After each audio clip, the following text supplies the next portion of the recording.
I think that it's clear to me that you've got control over that. I think it's when people are completely blind. In my experience, is when people are completely blind to it and they don't care.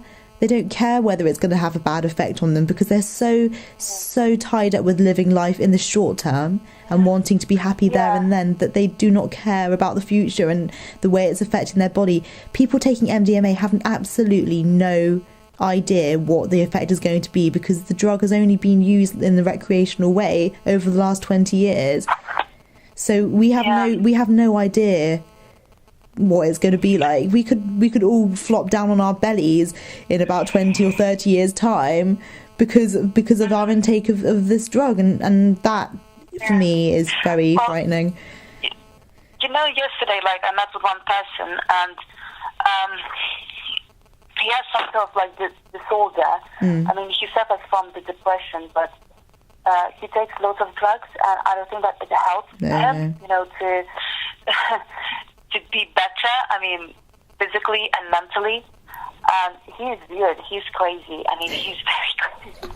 But I love him. I know that he has problems. Yeah. But he's a lovely person. How does that make you feel, being a friend and being able to see that?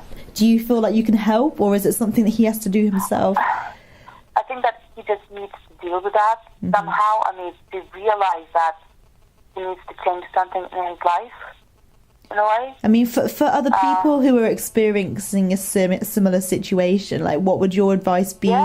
Because there are lots and lots of people out there who are experiencing similar problems, breaking down a relationship because of the use of drugs. Well, it's difficult, to push a person to change something in her or his life. I think so. Because most of the people, they refuse help. And that's the main problem. Yeah. I mean, I think the only thing that I did yesterday, it was just to invite that person, for a cup of tea on the beach in the daytime, because most of the time that person sleeps over the daytime and then he wakes up at the nighttime. Oh my goodness me, tell me about it. That is a big, and that's it, big problem in this generation. And, that person is amazing. Yeah. And he was really, really happy that I invited him, to meet. That's it. People just need a bit of encouragement. You just need to know that people are there, that people do actually care. Yeah, I think so. Maybe just to write, maybe just to text them that, oh, would you like to meet, but not for a drink in the pub, but just to meet for breakfast, maybe for lunch, maybe to go out somewhere, maybe to go, to just the park. Just for a bit of exercise, just to take a walk, a little bit. I think it's really important to have communication with the other people, and that's it. And I think that other people should have responsibility for that in a way. I mean, not to depend on that, and, to think that, oh, I need to help to that person, but just to be aware that that person has problems. Yeah. And maybe I could help somehow. Just by doing little things. Little things, just tiny things, One last question, and that is, do you think that technology breaks down the relationships that you have with people? And do you think this has an effect on your relationships? So, for example, like your friend you're telling me about, do you think that technology has a bad impact? I think that it's really important to find a balance, because I had a problem myself, with Facebook. I remember every evening I used to come back from the university and just sit in front of my laptop and, just scroll, and just see what people posted. And I found that I have a problem, a way that no one used to call me, no one used to invite me to meet or something like that because I was too busy, or was too tired or something like that. But right now, when I'm quite preoccupied with some people, I mean, it really helps me, because I have more activities. And the other problem is finance. If you don't have any money, you just stay at home, and that's it. Because every time when you go out, of course, you want to buy some coffee, or to have a drink, or to go somewhere by bus, and it's really expensive to do that, And also, I found, like, today, for example, I went into town and I wasn't expecting to need to, but I needed to go on my computer because I needed to check something out.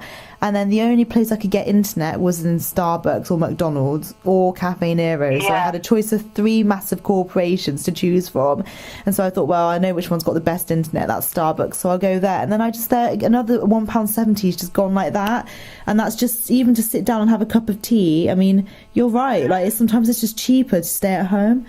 So it's a combination, I suppose, isn't it, really? I mean, like you got all these internet things going on at Facebook, social media, and even going on TV and watching like films and stuff. And then, like, you're right, the money, if there's no one's got any money to go out, then people are staying indoors. And that's the frightening thing about the technology, is that people are buying clothes on the internet. With technology, especially with social media like Twitter, Facebook, Tumblr, I mean, if you're at home, you just start to text people, and in a way you feel that you're not alone, but at the same time you are alone. Because I don't know how many times I texted, and I was the first person who texted, like different people. Right now, when I'm away, no one really texts me, and it's quite sad.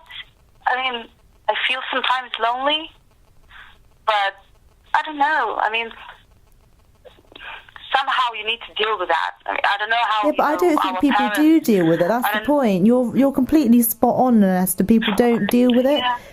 It's not fair. It's not fair. I really fervently believe that. I'm so impressed at this guy that I'm seeing at the moment, because he is not having his phone for the week. He's having no phone time. And actually go out and talk to people. Like you said it earlier on as well about communication. People don't communicate with each other in the way that they used to. I'm scared for people who live a life indoors all the time, because you could, if you wanted to, you could do your exercise indoors. You could get a running machine and do it indoors. You could buy all your clothes and buy all your food and get it delivered to the house. And you could, do you know what I mean? Like, and there are people who are doing that. It's very strange.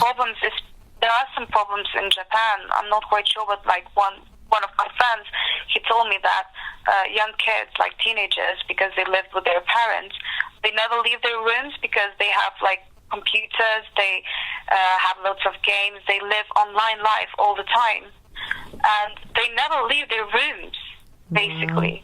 They live indoors, and it's in Japan.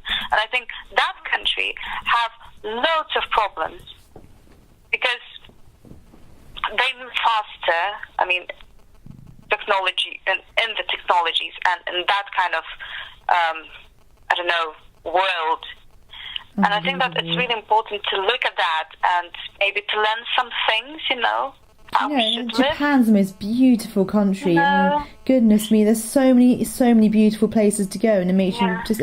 I find it desperately sad that people feel that they can do that, and that's but humane. Population is really huge, Like population there is really, really big. People are like turning into battery hens, or like they're being stuffed with all this information, like being channeled in all this information, and people are hungry for more. They want more.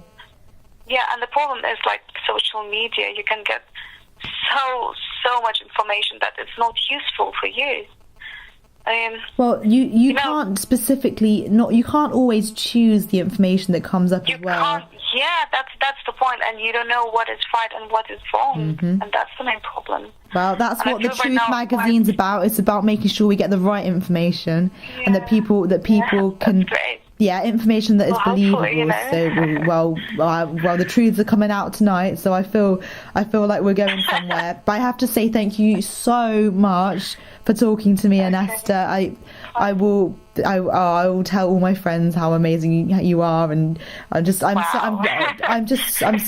proud to have to know you, and you've given me so much encouragement. If you want to get some more information about about art and how people study here from abroad, I have loads of friends who are very interesting, and I think that they would love to give some more information, because from one person's point of view, it's quite difficult to understand like how everything works. I think it's really important to have like several opinions and several, point of views about everything. I think you're rather spot than on. from one person, So if you need any more information or you want to take more interviews, I have lots of contacts. You're So, absolutely just feel free, fabulous. Thank you so Okay. much. It was so nice talking to you. I hope you have a really nice rest of the evening. Oh my goodness me, the time. It's 20 to midnight. Whoa. Okay, well, we're going to watch a film right now. oh, amazing. After a Well, lovely day. enjoy and give my love to everybody you're with. Yeah. When you'll come to Brighton, call me. Will do. Yeah. Take it We can make some easy breakfast together. Yeah, you and too. have an amazing Bye. night. Speak soon. Bye. Yeah, bye. Cool.